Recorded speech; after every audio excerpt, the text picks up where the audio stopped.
We've even got ones in our advanced range that use AI to make speech sound clearer, and they're all available at great Specsavers prices. So book a free hearing check today, because OK Hearing is not OK. Terms and conditions apply. If your go-to trade brand is DeWalt, get to Screwfix.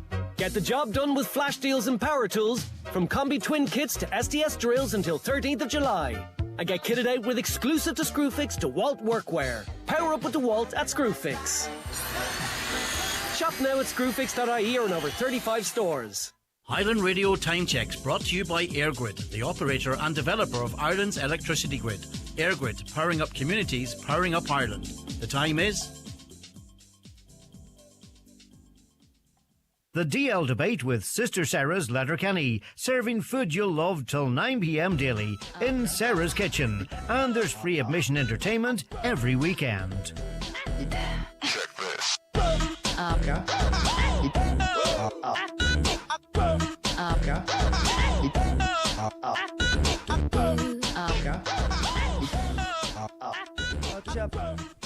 Well, get Daniel Goji and DL Debate, like myself, Brendan O'Daffney and Highland Radio. Folks, welcome to a special show from Sister Sarah's, live from Sister Sarah's here in Letterkenny.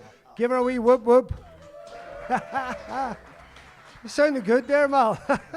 Folks, thanks so much for coming down here this evening. We're going to do a special All-Ireland semi-final preview. I'm joined by two men here, two heroes of ours from battles of 92 and 2012, Anthony Molloy and Rory Kavanagh. Lads, welcome to the show. Thanks, Brendan. Thanks, Brendan. We're also then going to hear from Meath legend Graham Geraghty. We're going to look for a bit of balance, but we'll also get that from Michael McMullan, who's here, kind of neutral tonight, but I know who he wants to win All Ireland. The Derryman, of course, great ties here to Donegal and to Donegal GAA. He's going to be joined by our own top pundit, Brendan Kilcoyne. We're going to get into the game and we're going to tee up this fabulous fixture, what is the All Ireland semi-final. Now, as I say, to my left here, I'm delighted to be joined by two lads who know a thing or two about semi-finals and finals and winning them. But we're at the semi-final stage here now. And first of all, Rory Kavanagh, current Glen manager. How's things going up there for you? Hi, good, Brendan. New challenge, I suppose. But as you would expect, great bunch of lads and getting on well. And you got them back a bit earlier than maybe. Aye, that's a good thing about Derry being knocked out. You get your county men back. So we're currently on a 2-week holiday break now at the minute. So we'll be getting back then. We have 3 league games left and then into championship in August. But yeah, good. I mean, as you would expect, great bunch of lads and I suppose very ambitious, as you would expect too. But just getting to know them on a personal level has been good, you know, and yeah, playing away at league games now and lead up the championship. Is there any difference you would see at all between club football so far? I know you haven't had championship yet between Donegal and Derry. Very competitive, you know. Our away days have been really difficult. There hasn't been much in any of the away fixtures for us this year, like a point or two in them. But and as you would expect, everybody out to beat Glen, sort of thing. They're the big team in Derry, even though Newbridge pipped them in last year's county final. So yeah, very competitive league, and yeah, it's one that you have to be really ready for now coming into championship. Yeah, great stuff. Anthony, you're going well in the old political circuit. You wouldn't have a tilt at the presidency, no? No. Look, I think I'm as far as I can go. Like, if the vote came down to Donegal, you'd be in on a landslide. But no, things are going great, yeah, and things are going great with the council and all that there, and it's a busy time, like, and you know, I've enjoyed my stunt so far. I'm heading in now to my 6th, 7th year, like, yeah. So it takes a wee while, you know. Kieran Brogan here, took you under his wing, or is he under your wing now, or what way do you do it? Kieran Brogan with the party whip, like. There you go. There you are. And, the whip might come out tonight. No, what a man, Kieran. He's a great man to get the experience that's required at that level, you know. And look, I came into politics, like, it was a kind of a greenhorn, like, but we have a great old party there, and good bunch of fellas there in Lifford, like, and we got on great together, and then we're led by Kieran, and you always need a captain, and Kieran's a man. There you go. From one captain to another, of course, we're here at Sister Sarah's, the sponsors of our show. We have a couple of spot prizes for you here this evening. We have a Donegal jersey donated by McCormick Sports up the street here, thanks to Brian and all the staff. And Mark down at Evolve has a voucher for you as well to get you kitted out. Now, And a wee while we're going to, I caught up with Graham Geraghty earlier, just for a couple of words on Meath, just a couple of talking points that I'm going to throw to the second panel. But earlier, I actually phoned, I'm coming up from Centre Parks, I phoned Bernard Flynn, they have the crack game, Anthony, and just sticking with yourself, 1990, the last semi-final, ourselves in Meath, a day that didn't go well. The biggest thing he remarked to me, and you often heard about this Meath team being very physical, he couldn't believe how physical Donegal were that day in terms of how, he says it was the most physical game he ever played. And I suppose, first of all, like it's very hard to believe that it's 35 years ago. And you know, we'd been around for a while, a good few of us, like from the 83 team, and you know, and then we lost also finally 89 replay and all that there. Like, so we were a fairly experienced bunch, but again, typical Meath team, we came up again. I think we owned the ball for about 60% of that game, maybe more, like, but we didn't get the scores. Like, the Whitecoat was 13-3, Anthony, which was huge on a day. Unbelievable, and then they hit us with 2 goals in 2 minutes. Like we were still in that game with an hour on the clock, like 60 minutes, like, and then they hit us with 2 goals, like, and it was a huge disappointment because I felt that we had a great chance that year, you know, and. But they got goals won matches, like, and they got 3 goals that day, and we had a lot of possession, like, but we just didn't convert them into scores, you know. Yeah. Listen, I remember being a wee boy sitting watching it. It wasn't that often we got to Croke Park. I was actually there in 83. My uncle took me up from Galway, actually. I was sitting under the Galway ones, but it took us a while, Anthony, to get there, but we eventually did. Well, you know, 1990 was a huge disappointment, like, for me, because I was a sort of a seasoned player at this stage, like, and you know, I was also Cappuccino as well, like, but I was there in 83, and again, leading by 2 points. I'll never forget, I was only about 20 years of age at the time, and we're leading by 2 points. We will always remember Val Daly in Donegal, like, and Harmless Free ends up on the net, like, so we came back down the road again, played well, but didn't get the result, you know, and same thing happened in 90, and 90 was a huge disappointment because we matched that Meath day, that physical endeavour and everything else, like, and we're going to get the same on Sunday, like, that's the way Meath play, like, they're competitive, you know, they're in combat and they're physical, and we will see that again on Sunday, you know, and I know that the game has changed a lot, you know, since my playing days, there's no doubt about that there, but we will see a huge challenge for Meath on Sunday because these boys are coming to Croke Park, hey. They've absolutely nothing to lose. They've beaten the 3 best teams in the country so far, like, and we'll be included in that as well. And they will be let loose on Sunday, like. And now, just looking at their squad, and I wouldn't know much about them, or probably Donegal people wouldn't know all that much about Meath because they come from nowhere this year, obviously. Yep. Their half-forward line is 21 years of age, 22 years of age, and 24. A young half-forward line, like, you know. Now, hopefully our experience will count for us, and I was up in Newry, and this is unbelievable to think of this coming over the road as well. In 2023, we went up to Down to play Down up in Newry, and I'll say there weren't 500 Donegal supporters up there the same day, and Down beat us by 5 points. I came down the road in 2023, and things were grim looking, you know, so hence along comes Jim again. Yes. You know, and we have 2 Ulsters won. We contested the All-Ireland semi-final last year as well. Like, so we should be that step ahead or 2 in Meath next Sunday. Yeah. But we have to play. We have to play. I just want to give a wee shout out to the Chiefs here. He took the private jet over for the show from New York. We have a few people listening from New York. We might get a few words from boys towards the end of the half of the show. Tell me, Rory, just on that semi-final thing, then come back to your own 2011, 2012 time. Is there some parallels in there with Meath in terms of, you know, new team coming through? What Anthony's talking about is Donegal have a level of experience at this stage maybe that they don't. What was your own feeling then of 2011 into 2012 and the kind of maybe the surety that you got then from being there that first year and then ultimately getting to the final next year? I suppose 2011, we hadn't won an Ulster in 19 years, you know, and that was a huge thing. So breaking that duck for us was massive, and I suppose that gave us confidence going down into Croke Park to play in the quarter-final against Kildare. And I suppose that game then, you know, took on a life of its own. It went into extra time, and, you know, the famous Kevin Cassidy winner. So going into that semi-final, I suppose, against Dublin, in many respects, it was a bit like Meath coming in now against Donegal. We had a free shot at Dublin, you know.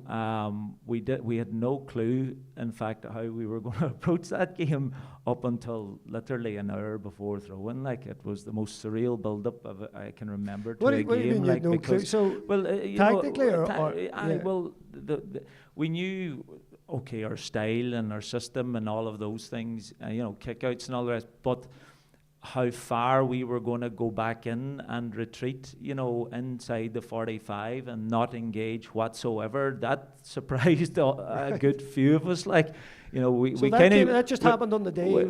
We knew we'd bits and pieces during training, you know, but then it was phones away, like phones are going, you know, and no phones in the bus, and you know that level of detail then that he went into kind of before the match was amazing in terms of the matchups and things, you know. So look, that game, even though it was not pretty to look at, was going exactly according to plan for us, you know, in the first half.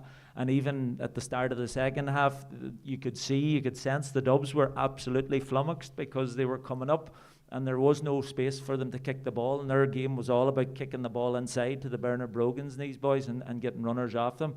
And they were flummoxed, like, and I remember Colin McFadden had a shot, you know, 5 minutes into the second half, and it had went to maybe a metre lower and into the back of the net. We probably would have won that game, But anyway, we were probably we weren't ready to go on and win it down the stretch, you know. But look, they're coming in, as Anthony says, with a free shot against Donegal now this weekend. So, look, I'm expecting the same as Anthony, like a huge physical test. Like, it's no mean feat when you go out and beat the Galway midfield, you know. And again, you mentioned Kerry as well, and going out and beating them So, look, we have to be ready. You know, there's going to be a serious physical test. You know, their midfield are strong, and they have a good fit team. Like, and it would impress me was the pace in the team. Like, everybody goes on about the Donegal fitness and speed that's in the team. There's serious amounts of speed in that Meath team as well. Like, so they'll give them their due respect, no doubt about it. Like, but I would agree with Anthony. Like, you know, hopefully our big game experience and the fact that, you know, we don't seem to get rattled too easy. You know, we were 7 points down against Monaghan and we didn't panic. You know, he just trusted the players. He made a few changes in the second half, but by and large, he trusted the players to sort it out, and they did. And like, Donegal have huge levels of fitness. Like, I was amazed by them. I was in Upper Cusack and just watching some of them, and the way that they can keep going and keep going and keep going, that second half was amazing. Like. Yeah. Just on taking phones off people in the bus. I presume Jerry Brennan took all the phones off everybody in the Louth bus. That's where the bus got. So I was thinking, how could there be bus driver? How could there be 50 men with sat navs? But of course, all the phones was taken off them. So there was one down point. The poor Louth boys got lost. Listen, Andy, just mention some of the players there. The midfield battle. You know, you look at some of the players out there. The size of mental. You need a ladder to get up. To get over them, you know, O'Neill, you know, they're old school kind of. Is the rules, do you think, a big part of the driver of Meath this season, Andy? Because they've never wanted to play it, you know, too tactically. They want to fetch it, kick it long. That's how they like to play it. Speed, as Rory says, is fast, but it's kind of old style. So maybe that's part of the reason they've really come through this year, along with, obviously, you'd have to say Robbie Brennan, and he's definitely got some kind of magic there, hasn't he? Well, look at they all believe in Robbie Brennan. We all know, like, he is a good manager, like, and look at their big round the middle. Menton, big, can play. They're physically big. They can one ball, and they're still old style, and they're coming here carefree on Sunday as well. You know, they have absolutely nothing to lose. Like, and look at from what I've seen of them, like, and I wouldn't know Meath that well compared to the older team, but when you have the Cappuccino, Frayne, and you've that Jordan Morris, and you have these young boys on the half forward line.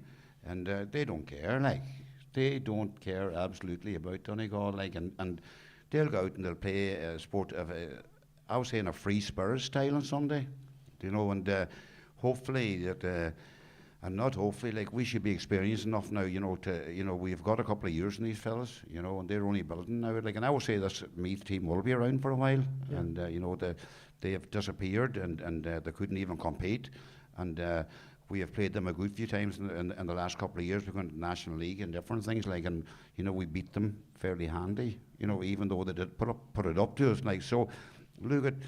I would say, Brennan will be telling them, boys, go out and express yourself against these boys, and we'll hit them hard and see what they're made of. Yeah, that sounds good to me. No better man for the hard hit. Rory, just tell me, listen, we know where Donegal have been this year, Ulster champions again. Jim, I think he's going for 5 semi-finals out of 6 years. You know, it's an amazing statistic, you know, in terms of it just keeps producing. And even though, as you said, there are times Donegal have been up against it, that backbone seems to be there again. Is that a difficult one for Meath? And Anthony mentioned obviously beating Galway, Kerry and the Dubs, but I think probably in the Kerry and Dublin game, I think they were there to be beaten. You know, Kerry are missing 6. If Kerry played them now in Croke Park, I think a lot of us would fancy Kerry. Now the Galway game was probably the one where when Galway come back at them, we're talking about experience here. Galway had the experience, you know, 2 All-Irelands the last couple of years, 2 All-Ireland finals. But like, as Anthony was saying, it didn't seem to bother Meath. You know, when they hit for that 2-3, they come back. So is this more of the most dangerous team we've played so far this year? I would argue it probably is. Like, you know, Monaghan, we kind of played them earlier in the year, and you're always worried about a team that you play earlier and beat. There's going to be a bit of a backlash from them, and we got that against Monaghan in the first half. I think you touched on it, like, so much of the momentum shifts now around Gaelic football are on kickouts, like, and we struggled badly in the first half against Monaghan on the kickouts, like, and I think it was the first time I seen this year Patton really frustrated and kind of throw the arms out to the side, and he was caught once for taking too long, which just kind of compounded the stuff that was happening in front of him, because it was obvious he felt that there wasn't enough, you know, movement in front of him, things, and we weren't getting our hands on the ball, and we weren't probably attacking properly either. Like, we weren't putting attacks dead, so that meant we weren't probably defending properly. So, look, there was a lot of things going wrong. I think Meath are going to come out of the traps fast, like, against Donegal, like, and you know, I don't think they'll give one iota of respect to Donegal. You know, even though we're back-to-back Ulster champions, I think Robbie Brennan has a bit of that siege mentality that Donegal have been creating in the last couple of weeks. I think there's a bit of that going on there, you know, the fact that they've been written off and they've been given no respect, and, you know, they'll be playing that underdog tag really, really well. Like, so they're going to be a very dangerous opponent for Donegal, and we need to be on it, like, but I think Donegal secretly, deep down inside, they'll realise that what an opportunity for us to get into an All-Ireland, and the fact that McGuinness has gone away and strengthened over the winter and bringing back Murphy, and we have a squad now. Like, you know, there's not too many campaigns where you could maybe lose your first choice midfield as Donegal did for a good part of the year and still go through the games and the championship games and win it, like, you know. But Donegal been able to do that, and we've lost Keelan McGonigal as well, like, and, you know, he's a massive player and a protective player for Donegal, and we've been able to kind of manage his loss as well, with Owen Bann stepping back in there to that 6th role. So, like, you know, Donegal have just, they've added to from last year. They've got even stronger. So that's why that would point you in the direction of, you know, Donegal, hopefully, if we perform to the level, that we might have a bit too much for them, like. Yeah, indeed. And listen, there's so many stars in this Meath team that's coming, but, you know, there's on our own Donegal side, there's so many players playing to such a high level, Roy, which was the same when your time there with Donegal. Everyone seemed to be, you know, you put in a shift, you're going to be in the round of 7, and then a lot of players are going to be 8s up to possible 9s on a day.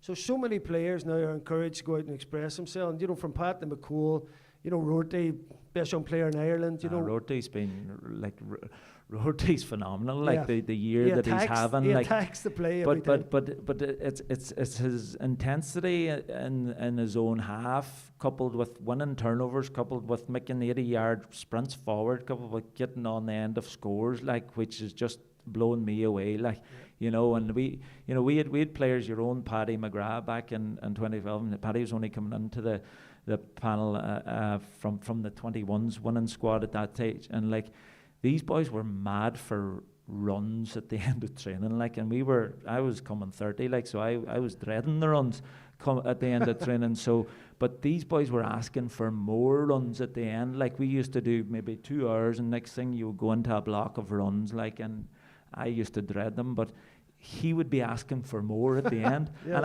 I have a funny feeling Finbar Lorty would be the same type of character, asking for more runs, you know, because he has that level of fitness. But you're right what you say, like, there's so many, like Kieran Moore and Shane O'Donnell, all these players who have serious reserves of fitness, like unbelievable levels of fitness, and that in the second half is taking us to another level, you know. So it'll be interesting to see, can Meath live with that fitness from Donegal, because it's no doubt there. Like, you've seen it even the Ulster final, like, you know, some of the players, how they were able to keep going in extra time was amazing. We've got the 2-week break now at last. You know, I hate starting naming Donegal team because there's so many of them are having brilliant seasons, and they have to just ask you, midfield, you know, Hugh McFadden now, Jason McGee, you know, Langan's obviously going to play. The ability that McFadden had was brilliant against Louth. It was probably the best I've ever seen him play. Then we started him. McGee did really well when he came on, and he was flicking down ball because of his height advantage. He was able to knock it down. Maybe not the catching that he was maybe doing last year, but that's a very difficult one now on which of those players to start in the middle. Well, just for starters, like, and you know, they call me big guy, but I flew up. I flew up to Dublin to the semi-final last year, and. Who's up the front? Only Langan and McGee, and I was in awe of them. Like, they were in their togs, like, and McGee's legs, like, unreal. I sat across the other side of the seat, right, and I was looking at these boys, and so then I requested a photograph when we hit the tarmac. What you got? I was like a kid. Yeah. I was like a kid with these two boys here, 6'6" and 6'5". And like, so that's what you're up against now, like, but all I can say as well, like, I think you know, Hughie McFadden, like, he puts in a great shift every day for you. He does. A good, honest to God shift, like, and never gets much praise for it. But that's the kind of guy he is. Like, he'll give it everything. Like, and it's great to have that sort of a fella. Like, now I don't know what'll happen on Sunday, whether Jason and Langan will start, or whether it'll be Jason or Hugh to start around there.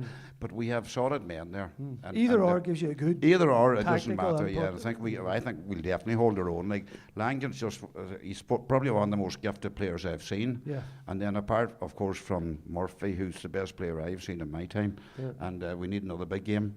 He has so many big games, like. But suppose we're worried about Murphy leaving. But just go back, like, to, you know, the game has changed now. Like, it's changed definitely from my time. The levels of fitness, we thought we were fit in '92, what we were. Like, we changed our way around. Like, we changed our lifestyles around and all that. They're off the field as well. And we train 3 nights a week. These men are a different level. Like, but the speed we have, it's all about speed now. But the keeper now, he's the man carrying all responsibilities. Yeah. And just a wee example, I was just looking at this in my head, like, Patton, he's probably the best keeper this year again. Like, he didn't have a great first half, but it wasn't entirely his fault. Yeah. We had no movement, there was nobody creating space. Did you see the second half? There were men everywhere available for this ball to be kicking out to. Right. And he kicked a few long ones, and there were only about 4 or 5 inches, one above Kieran Moore's head that looked bad for the supporter, landed into a Monaghan man's hand, like they were 60 yards. Yeah. So it wasn't going well. Ethan Rafferty, supposed to be the best keeper this year, he had a nightmare. And Armagh didn't perform. That's right. So the number one is your main man now. Yeah. There's no doubt about it.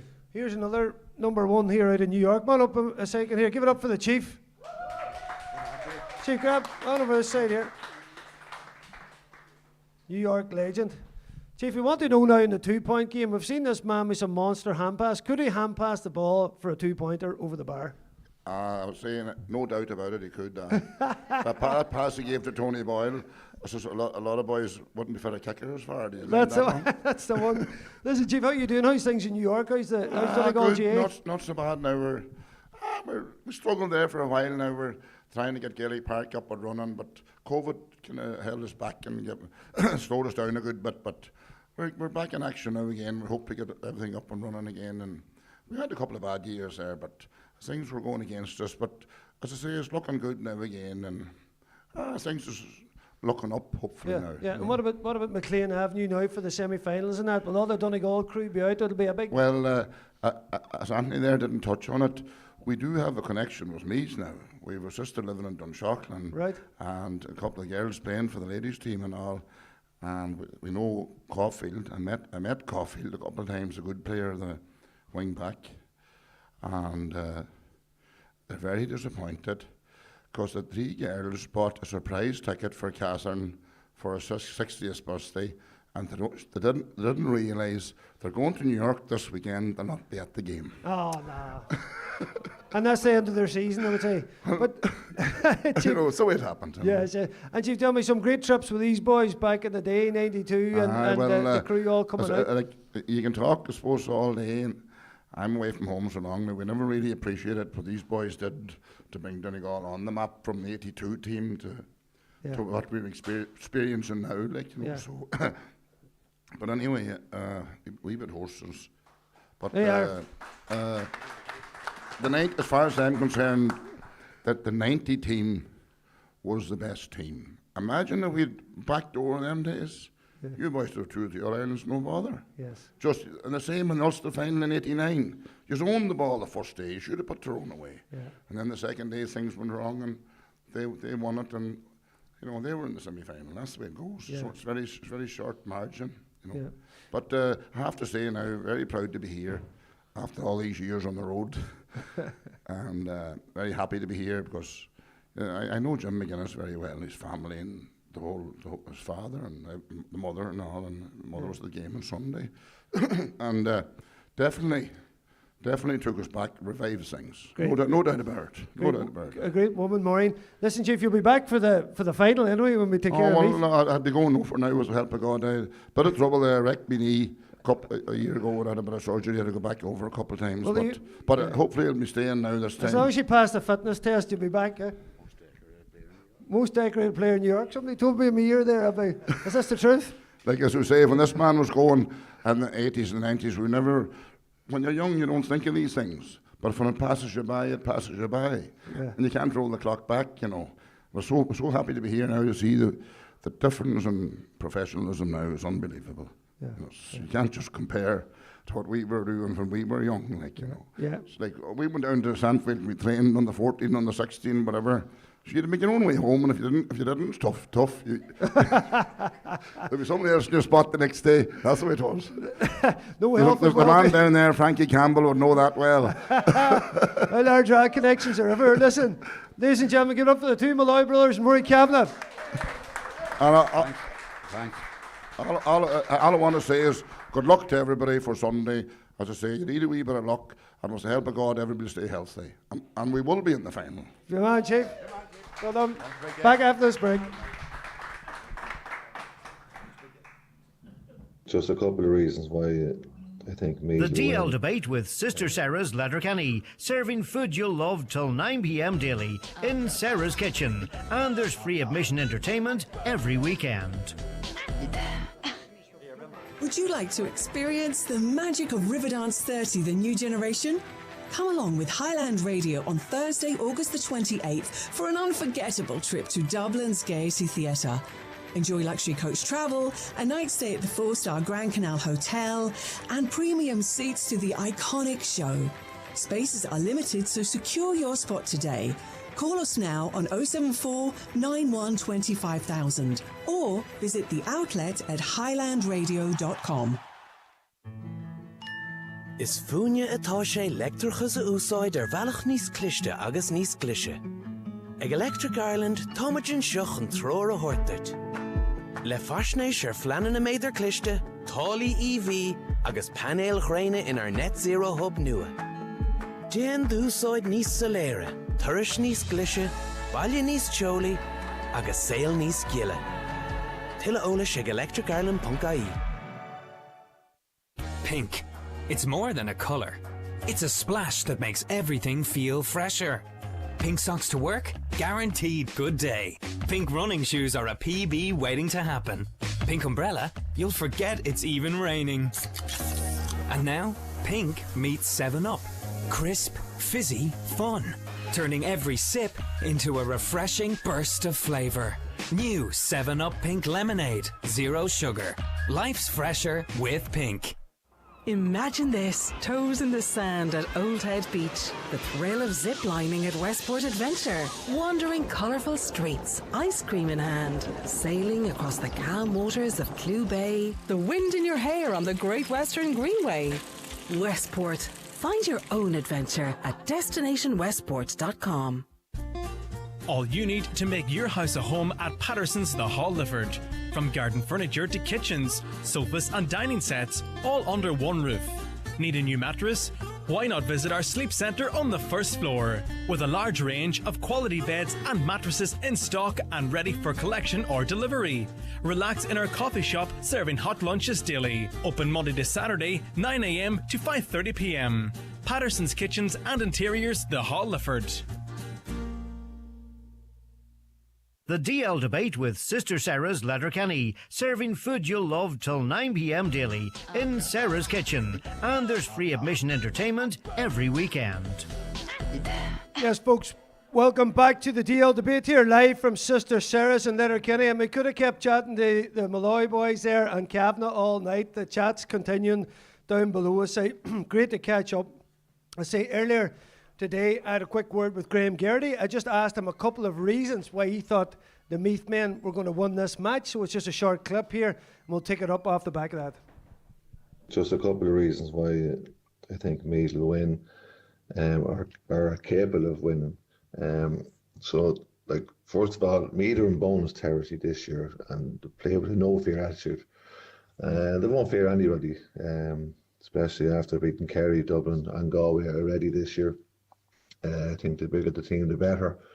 It's kind of reminiscent of '96 when we won the All-Ireland, and going out at the start of the year, nobody gave me the chance to do anything. That's reason one. Number two, I suppose Meath have shown the ability to stay in games. They have a very high fitness level, and are able to finish out games as well. And number three is our number three, Sean Rafferty, young full back who will relish playing against Michael Murphy, probably the best player in the country at the minute, and he'll have no fear going up against Michael. Number four, just our excellent forward line, our ability to kick 2-pointers as well, and we've Costello back playing really well. Owen Frayne, Rory Kinsley, and the remarkable Jordan Morris as well. I think he could have a massive input in that game. Five is that Meath are able to mix it physically with teams that we've seen in the previous games. Our excellent running backs as well. I think there'll be a huge difference and could be a game changer on Sunday. Just sticking a final one there, I think if we probably kidnap Michael Murphy on Saturday evening for a couple of days, that would be massive help to us winning the game as well. Yes, kidnap Michael Murphy, that might be part of the plan. Isn't it great? I was just thinking, if we were facing somebody like Michael Murphy, what are you going to do with him? And that is the conundrum. But, Graham Geraghty there, first of all, Michael McMullan and Brendan Kilcoyne, I better welcome you properly. Thanks, Brendan. Lads, we cheer there for the two boys. Can we get one? I have to do everything right now. The head of sport, Oisin Kelly here. I have to dot I's, cross T's, all that. Guys, listen, first of all, Mal, what a player Graham Geraghty was, by the way. Captain Meath All-Ireland. I was lucky enough to play for him in the Aussie Rules and that. Great lad, and what a player. He could have played anywhere, up front, wing back, and I suppose the Gunners were trying to sign him at one point, I think, in the soccer. So that's right. A real all-rounder. But I was chatting to Bernie Flynn this week myself, and he did play the whole bonus territory thing, but he did point to the fact of the physicality, and he does believe that it's a big factor this week as well. That's what he puts it down to. And if you think back to like Sean Rafferty, who plays full back for them, watching the game on TV, you probably didn't appreciate it, but that hit he put in, I think it was John Marr, it nearly took the roof off the place, and it was probably something similar to when Murphy came on against Armagh in the league out at O'Donnell Park, in Balbuffet. So it just shows you it's hard a wee bit of momentum on both sides of it. So Meath have absolutely nothing to lose here, and why not coming through everything you have at it? But at the same time, Donegal were here last year, Brendan, and so many ifs, like 47 minutes gone, Owen Bannon pulls his hamstring, you know, so many wee things, and then like Kieran Thompson got blew very harshly for a touch in the ground 3 minutes later, and 3 minutes later Rob Finnerty has something similar, but he kept his arm under, like fine margins, and I would say it has to hurt Donegal, you know, and as much as you say Anglo-Celt, Donegal Town, homecoming, this has to be the game that they've been looking for all year. It has to be, and if it's not, I'd be very, very surprised. Yeah. Brendan, Graham mentioned there, obviously Sean Rafferty we know about, very unusual. He's mid-20s, he just kind of came from nowhere. And you're thinking, where was he? You know, no more than kind of McCambridge last year for Armagh, not being in the squad day after Ulster. Some strange things, but he mentioned the 2-point threat there, which didn't materialise against Galway in a strange way. But there's so much to admire about this Meath team, and I guess probably that's the warning for Donegal. And the lads have mentioned already, they don't seem to be afraid of anything. They're going to come all out and really go after Donegal. They are indeed, Brendan, and they've huge momentum behind them at the moment too. And you know, I was a great admirer of the Meath team of the 80s. I loved them, loved going watching them play. And you take even the 4-game Leinster final in '91, I was at 2 of them, so I was, and I just love the way that they brought physicality and a never say die attitude, and that's what I expect to get from Meath on at the weekend too. But yeah, you look at, like, there was no mention of Donald Keoghan, who has been one of the best defenders so he has over the last 10 years, kind of thing. He's a fantastic player and always has been a fantastic player, and they've a young fella very like our own Michael Murphy playing wing half back at Caulfield. I heard the name mentioned earlier on, playing wing half back, captain DCU to win Sigerson this year. So there's obviously a huge amount, and obviously Rafferty. So they've a lot of quality all over the field, not to mention Morris and, you know, Wallace up at the top end of the field. So they're going to be a huge challenge, but they're a new team, and this thing about having nothing to lose, of course they've something to lose. They're in an All-Ireland semi-final, they're Meath, they're a hugely proud footballing tradition, so they're going to come with everything, and they're going to throw the kitchen sink at it. And you know, I think Donegal would probably should have too much for them. So I think, and what I'd like to see from a Donegal point of view is, you know, they've been brilliant in patches, so they have Donegal. They've played some absolutely awesome football, but they've been poor at stages too. They were poor against Monaghan for 30 minutes, so they were poor against Louth the week before, and it's about getting more rounded in the 70 minutes. You're never going to dominate any team at this level for 70 minutes, but it's about not letting the other team get that period of dominance. That on another day, if you know that Monaghan 7-point deficit at half time could have been fatal. To be fair to Donegal, they came out and just blew them away in what was an absolutely fantastic second half performance. But Donegal, I think, have been waiting for this. They've been building for this. It's game 10. They know what it's about. They've been here before. McGuinness as a manager has been here before. So they have that experience and that edge on Meath, in my opinion. And, you know, the talk about Graham talking about kidnapping Murphy, it's about the only way to stop him, like, because he's such an influential player. And, like, God forbid should anything happen to him, because I think it could be a fatal blow to Donegal's chances. He's been that inspirational and that important to this team all year. When a ball is needed to be won, Michael is the man showing for it all the time. He's such honesty and such a leader in that team that, you know, he's just crucial to how the team will play. Yeah. A lot of talk about this Murphy stuff. The Chief, you might have to go and guard Murphy. That'll be your job here now before the weekend.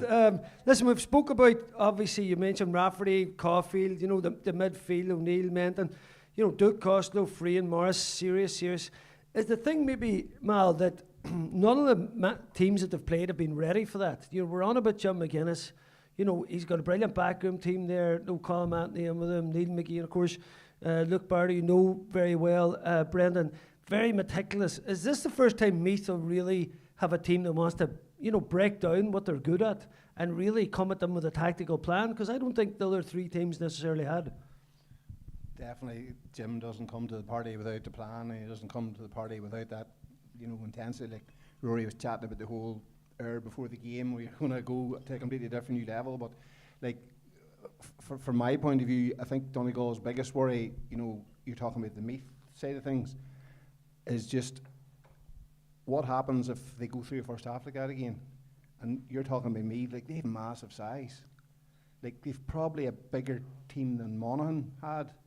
Like I know they had the 4-4-4 in the kickouts, but the other thing that Meath did was, like, do you remember whenever Galway went short to O'Flaherty, Jordan Morris got in the rob. So if Donegal go the short game to the likes of if Meath, have boxed Donegal in and they decide to go short, Meath might see that as somewhere to get joy, because Rorty, Moore, all these runners, that's where I think Meath will try and target, because they think that's where they're going to have to go. The one thing I would say about Donegal, Brendan, was they're bound to get a massive lesson from Armagh. You have to break that momentum, and like I don't think Meath have come across anything like this before.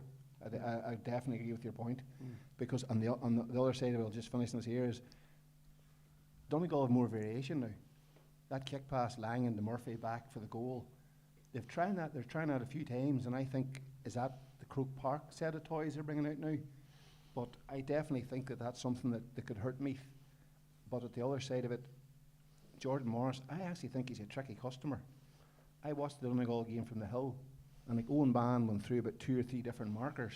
And when you're watching the game behind the goals, like he was communicating out to the sideline, who do I go with now? There was replacements, Megan Espy coming in. Yeah. So there's a massive level of concentration for Morris, and I think that's where Meath might try and get some joy, because you're chatting about different. He's different.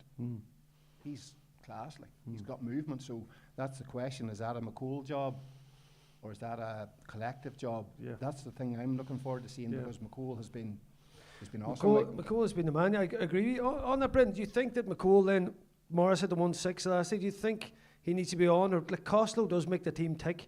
I mean, that goal when they pinched the pocket of McGrath there for the goal, the way he kept his composure and flicked the ball. Like a lot of players would unload a shot there, maybe blocked, would have changed. Of course, they could be out. So there's a lot of talented players in there, Frayne as well, guys that need to be picked up. The Donegal zonal defence and how they drop off, and we've seen at times, the switch in play. There sometimes can be a bit of weakness in that, but that is our tactic. That's how we're going to play. So I think it's a kind of game of two styles. You have Meath wanting to kick it and run it. And listen, we are kicking the ball a bit more now, but we want to run it, but we want to sit and hit as well. So it's a question of which one of those styles comes off the better, along with the squeeze and the kick out. Yeah, and I think, Meath obviously they do, and they're traditionally that type of team that they like to kick a lot of ball in, and that'll be the preferred option every time they look up to do it, so they will. But I think they'll be looking up and they'll be seeing a kind of defensive rear guard there that prevents them taking that option, and that makes them think twice then. And we have brilliant man markers, like Brendan McCall has been outstanding all season. There's a lot of talk about Rafferty, obviously, but Brendan McCall has been absolutely sublime all season. He hasn't given an inch away to any player he's marked. So, he's definitely going to pick up someone. And, Finbar Rory, I was lucky enough to work with Finbar a couple of years in the minors in the 20s, and he's phenomenal. Like, you see him, you see his energy in the tackle. You see he'll go tackle you pass the ball to Michael. He's the next thing, he's pouncing on Michael. He's just the energy and the feet, the fast feet that he has. So Owen Ban can obviously man mark. So we have players that can mark their key threats, but I think it's the value of the collective and the Donegal defensive system that they're so well tuned in, so they are to it. Every guy knows his role within the team, and that makes it very difficult for opposition teams to find them wee cracks or them wee holes in the defence. And I don't know what the word on Keelan McGonigal. I think he'd be massive. We could get him back for this weekend. I think we probably need him. Jason McGee got 35 minutes, got 40 minutes into him the last day. So a couple of them things, and it's it's a testament to the work that's been done at training that they have so many of these players available and fit at this stage of the year after going through a 9-10 game championship. Is this their 10th game this weekend? To have nearly a full squad available is a huge testament to what they're doing at training and the kind of work they're doing. Obviously they did a lot of the heavy lifting through the winter, so now it's more about tactical and fine tuning for the games. But I think Donegal have the tools to curb the main threats that Meath have, and collectively then that they will have too much on the front foot for them. Yeah, there's one man could talk us through the kick out strategies down there. John Patton's dad has come on the back. What's a crack, Peter? You keep it all right? Come on. Round of applause. Good man, Borky. Good to see you, lad. Great Donegal fan now. Good Bunagee man as well. Sean Patton, you're under pressure now. It's all good. How could it not be? the lads are just saying earlier, you look up and listen, if anybody got in that position, you got to pick somebody out over the top of people, not kick it too far, slice the ball, chip it, dink it, everything that Sean was doing. Donegal's movement wasn't on it first half. The whole team wasn't on it. Sean got affected by that there. But the second half then, you seen the composure was back, Brendan. But like Meath are going to try and they want us to kick it long because of their height around the middle. So again, we can't afford, and you've touched it already, for that movement not to be there. But I think with the 2-week break now, you're going to see an energised Donegal. I think so, and I think to be fair to Sean too, he was carrying an injury there for a couple of weeks. It was quite evident, like looking at him. He pulled it out of the fire in the second half, but I think it's going to be a huge problem for Meath. And Michael was mentioning the 4-4-4 kind of press that they put on the kick out and that. Like that'll be if Sean's at himself, that'll be no problem to Sean to bomb it over the top of that to Michael and for a runner, and that's where Donegal are really, really dangerous, and that's what puts the fear of God in other teams too. So there's their ability to do that. So will they be as forceful with their press as they have been previously, knowing the capability of Sean to put it down there? I don't think so. Yeah, definitely. There's a couple other players I want to talk about, man, inside. Obviously, Gallen, in terms of he's shown us, bits and pieces of his brilliance. Conor O'Donnell's form as well. When you're thinking about players who can punch holes, it's all about beating that man, dropping the shoulder. And we're expecting it from, we're expecting it from Mogan, we're expecting it from Finbar coming out, we're expecting it from Shane O'Donnell, Moore. But Conor O'Donnell, who was in and out of the team a small bit, we're never too sure if he's going to completely nail down a place. His form has been, sparkling. Like he's been such a live wire for Donegal in terms of scoring and taking plays to the opposition. Oh, genuine pace. Like there was a couple of seasons ago, I think he was Donegal's top scorer from play. You talk about freeze and all that type of thing, but exceptional. Like even go back to the Derry game, Sean put a big long kick out over the top. They ended up with Conor O'Donnell getting a score from it immediately. And there's that wee bit of zip about it. And probably when you chat about Jordan Morris, probably Meath will have to prepare for Conor O'Donnell, because you have Farah and you have Murphy and you have say Patrick coming off the bench. You have loads of variation, but like Conor O'Donnell a couple of years ago, Jim didn't have him totally. He's a serious weapon. Like you could play him anywhere. Play him at number 7. You could play him at number 6. You just with that. But Donegal have too many of them runners. You have to play some boys up front. Yeah. But he's got genuine pace. He definitely has. Yeah. But I'll probably touch on Brendan's point about McGonigal. I'd be a big fan of McGonigal because he's the boy who just puts out all the fires. With Meath's ability to kick 2-pointers, I think Monaghan maybe only county to have kicked more than them, and over the Sam Maguire team. So I think that's a concern for Donegal, because they can't afford to sit back. Do they learn from the Armagh versus Clifford thing? I think that's a concern. So if McGonigal comes back, does he be the man who sits outside the D? That's a very important role, I feel. But Brendan, who makes way? That'd be a massive call if Cialan McGonigal is available. But back to your Conor O'Donnell point, wouldn't fancy marking him. Sheer pace. That's a very difficult one. If he is back, we'd love to see him back, of course, because again, he gives you so many options. Mal, just stick with you, just as a neutral then. I know we're all going for Donegal here. What are you calling then for the match then? Are you going with us, or are you going to throw a spanner in the works here? No, my gut's Donegal, to be honest. But I feared for you at half time against Monaghan. Probably whenever Sean got blue for too long and the hot ball and they were in a sticky place, and then watching Jim going across the pitch at half time, you're 8 down and you're thinking, where's this going? But from the moment Kieran Moore won a kick out from begging, one of them those you have no right to do, and then obviously Langan's goal, they turned it. So I feel, if they can get a way where Patton can bang it over the middle and find a way of the short game through Rorty, Moore, that they don't dispossess, I can't see them losing, to be honest. Yeah, well, we hope so. Brendan, you concur with that? Oh. You're not a neutral, obviously. You're with us now. We've taken you in. Tell me, there's another wee game on at the weekend. Yeah. Nobody's that interested in Tyrone and Kerry. How do you see that one going, Brendan? Have we seen now Kerry? Have they announced themselves this season at last? Listen, Kerry are the aristocrats. They delivered and they totally obliterated Armagh in the second half in what was probably the best 20 minutes of football that's been played in a long time in Croke Park, so they were fantastic. But you'd have to question where Armagh went or what happened to Armagh. They totally capitulated in the second half. So I think Tyrone have a really good chance going up at the weekend. I really do, and I kind of quietly fancy them. I think they've the midfield to cope with that Kerry team in Kendy and Kilpatrick, which is hugely important, having them big men around the middle. And I don't think their forward line has fully kind of hit the heights yet, but I think it's obviously within them with the talent that they have there, and I'd give them a really, really good shot. I would be concerned about Kerry defensively, and even speaking to a couple of friends I have down in Kerry, they have the same concerns defensively, so they have. So I think Tyrone will be closer to Kerry and might even sneak it than people giving them a chance for. Are you going with that, Mal? Sort of 50-51, but I'm going with Tyrone for 3 reasons. The first reason is they weren't great against Dublin, but I never felt they looked like losing. Second thing is that absolute awesome spell that Armagh have. Tyrone are bound to be licking their lips at that and thinking, like, let's get stuck into that.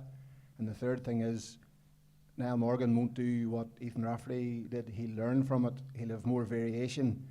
And the only thing is that Kerry won't allow him to do what Dublin did. But for those few reasons, I do feel, Tyrone could do it and the treble could be on. The treble could be on. That's the Tyrone men. The conveyor. That's a wild note to leave it on. No, just listen. Say it. Everybody's saying it. We love our neighbours. Yeah. Listen, we'll get them in the final. Joe Dex is producing here as ever this evening. He's telling me he's nearly wrapped up.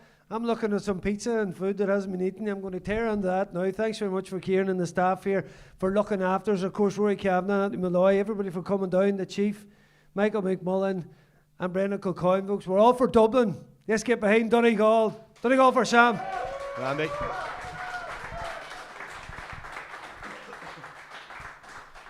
And Joe Dex will be up producing. Thanks, Joe.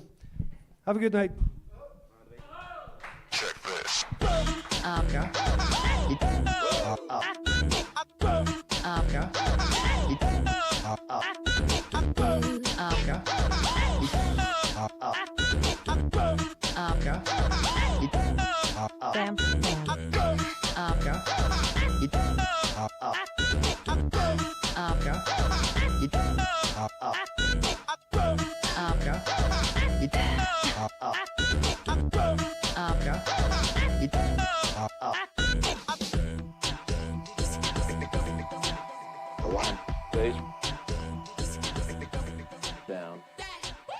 The DL Debate with Sister Sarah's Letterkenny, serving food you'll love till 9 p.m. daily in Sarah's Kitchen. And there's free admission entertainment every weekend.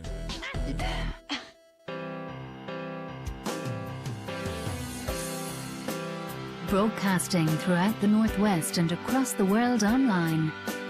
Your voice, your station.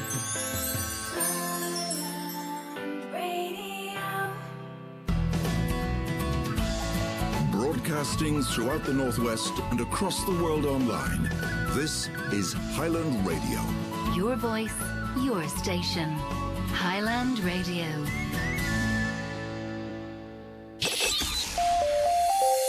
Live, on air, online and on the Highland Radio app. This is Highland Radio News.